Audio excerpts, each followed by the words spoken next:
The Red Trap by Selma Lagerlöf. Selma Lagerlöf in 1858 to 1940 was a Swedish writer whose stories have been translated into many languages. A universal theme ran through all of them. A belief that essential goodness in human being can be awakened through understanding and love. This story is set amidst the mines of Sweden, rich in iron ore, which figure large in the history and legends of that country. The story told somewhat in the manner of fairy tale. The metaphor of the rat trap serves to highlight the human predicament. Material benefits are traps that most of the human beings are prone to fall into. Human beings do have a tendency to redeem themselves from the dishonest ways, as does the paddler at the end of the story. The story goes like this. Once there was a man who went around selling small rat trap of wire. He made them himself, but his business was not profitable, so he had to beg and steal a bit to keep himself alive. His clothes were rags, his cheeks were sunken, and hunger could be noticed in his eyes. His life was sad and monotonous. He had no company. One day he was struck by an idea that whole world was nothing but a big rat trap.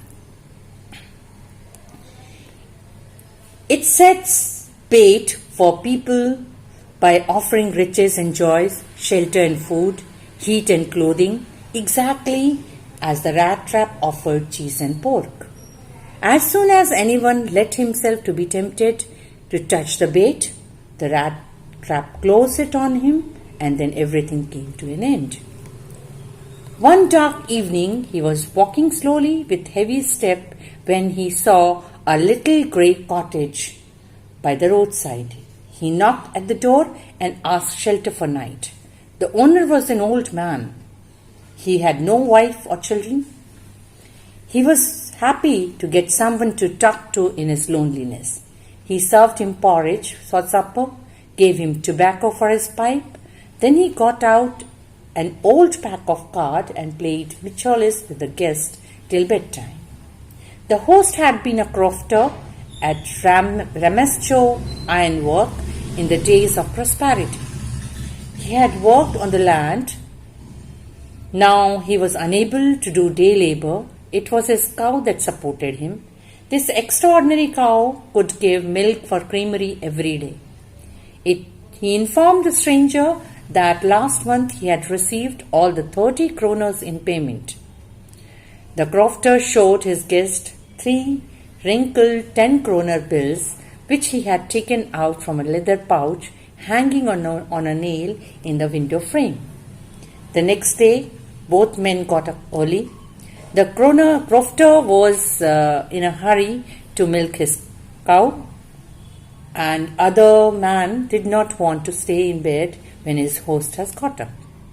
They left the cottage at the same time. The crofter locked the door, put the key in his pocket. The man with the rat trap said goodbye and thanked the host and went away.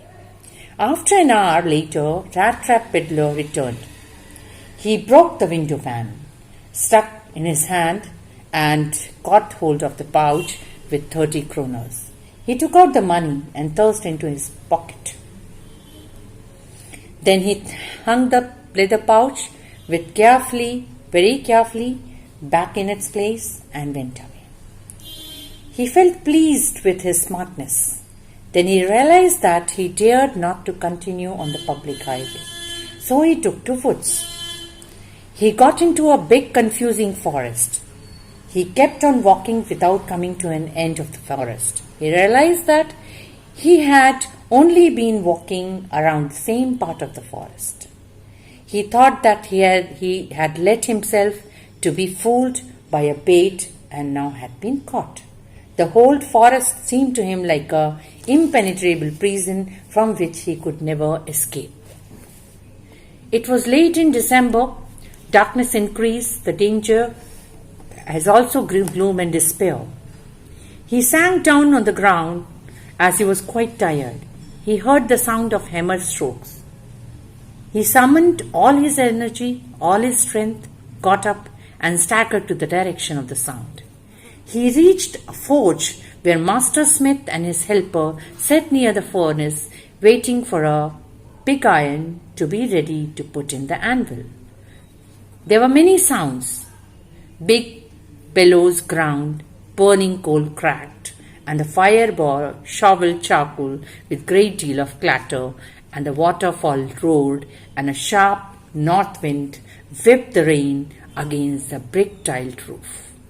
On account of all these noises, the blacksmith did not notice that a man had opened the gate and entered the forge until the stranger stood close to the furnace. The blacksmith gleamed only casually and indifferently. He looked at the intruder with the long beard, dirty, ragged, and with a bunch of rat trap dangling on his chest. The peddler asked for the permission to stay. The master blacksmith nodded a hearty consent without saying a word. Just then the ironmaster, who owned the Ramasio iron mill, came into the forge on one of the nightly round of the inspection. The ironmaster saw a person in dirty torn clothes had moved so close to the furnace that steam was rising from his wet rags.